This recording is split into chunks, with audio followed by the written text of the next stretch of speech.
Ku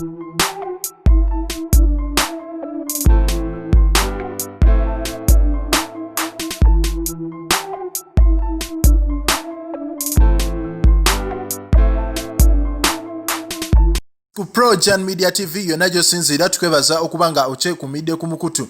Yes, omukyala amanyiddwa nga Rebecca Kadaga. Yes, kyaddaaki avuddeyo n'aggula olutalo ku President Yoweri Kaguta Museveni olw'ensonga nti President Museveni yavaayo n'ayingirira enkola za Parliament n'asobola okubanga yayonoona system za Parliament okuba nti yabagamba okuzzaayo ssente ezaali empitirivu obukadde 2.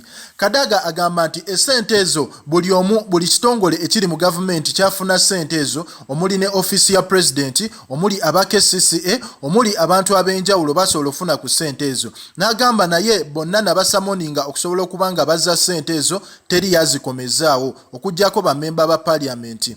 Kadaga naggulawo olutalo n'alaga nti ye nga omuntu tagenda kukkiriza President Yoweri Kaguta Museveni kwonoona nkola za Parliament olw'ensonga nti Parliament erina bodi ezaayo ezeetongodde ate eziyimiridde.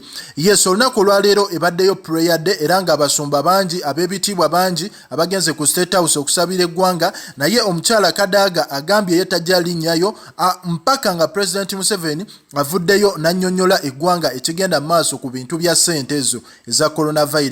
Yes, gwe yonna gy'osinziira tubuulire Kadaga mutuufu oba si mutuufu. Aganye olinnya mu Parliament n'ababaka abasinga bamusupportinze. Likinga, commentinga, subscribinga.